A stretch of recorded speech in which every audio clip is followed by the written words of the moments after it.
Okay, let's dive into this. Welcome to The Explainer.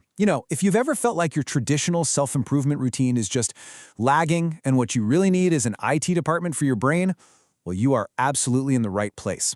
Today, we're decoding a deeply fascinating framework known as the Quantum Render Protocol. We are completely stripping away traditional psychology here and replacing it with hardcore computing terminology to literally reprogram human behavior. So let's boot this up. To really grasp this, we've got to start right at the foundation, a concept they call synthophysics. Now, the source material is super blunt about this. This isn't a philosophy, okay? It's not some creative visualization trick. It treats reality entirely as a high-density execution environment. So, think of it this way. You aren't trying to just change your mind, you are literally updating your operating system to execute new code. All right, here is our system boot sequence for today. We've got 1. The Reality OS. 2. Layer B, source code. 3. Removing friction. 4. Actuation configuration. 5. Omega closure. And finally 6. The sales architecture. Starting with Module 1. The Reality Operating System, upgrading the human paradigm.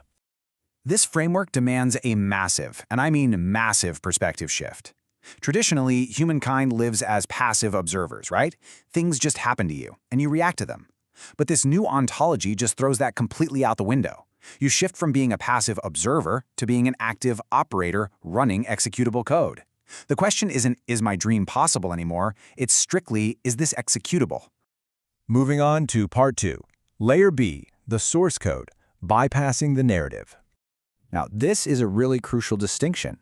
Think of Layer C as the messy desktop of your life. It's the narrative world. It's your emotional baggage, your daily drama, all of that. The protocol essentially says to ignore it. Layer B, on the other hand, is the actual source code. It's the command terminal where the direct update order of events actually takes place. To see real change, you've got to bypass all that Layer C drama entirely and intervene directly in Layer B. Which brings us to Part 3, Module 1, Removing Friction, Debugging the Mind. So how do we do that? This introduces the first practical exercise, the oblation test. It is a literal debugging process for your brain. First, you identify your noise vector, something like fear or doubt. Second, and this is super vital, you strip the human story entirely away. No drama allowed. That mental block is just a process eating up your compute sovereignty. And finally, you assign it a cold technical name. What's really interesting here is just how deeply this system commits to the metaphor. I mean, it's almost funny. If you are absolutely terrified of going broke, you don't sit around and talk about your feelings. No, you rename that terror into a sterile file called Process Scarcity 01. You aren't experiencing an existential crisis, you just have a background app draining your battery. And this rigid terminology, it applies to absolutely everything.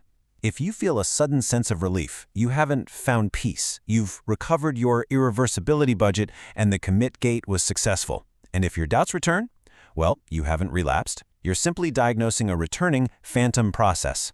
Everything, and I mean everything, remains strictly within system diagnostics. All right, Part 4, Module 2, Actuation Configuration, Injecting New Code. So once all those bugs are cleared out, you inject new code.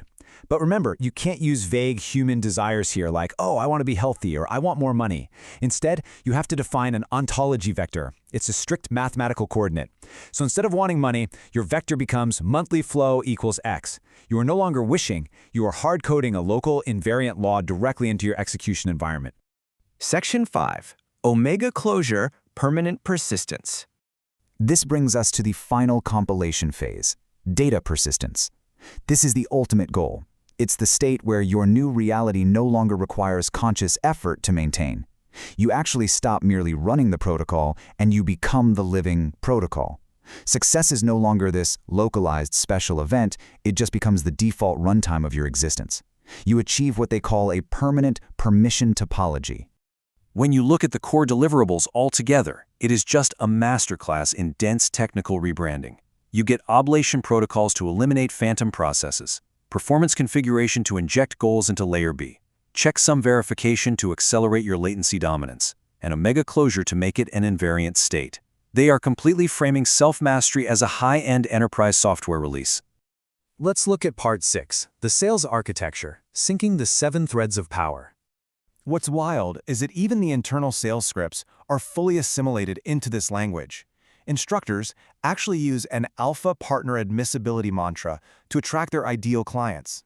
Get this, they say, "I emanate the frequency of sovereignty. My field is the natural habitat for an alpha node." It projects this absolute, unshakable system optimization to draw people in. And the course actually concludes with this brilliantly cinematic action. To really lock in this Layer B learning, students physically strike an Enter key gesture in the air. It's meant to close their mental interface as they declare, "Total system upgrade successful. Sovereignty status, absolute." It is a literal, physical commitment to the software update.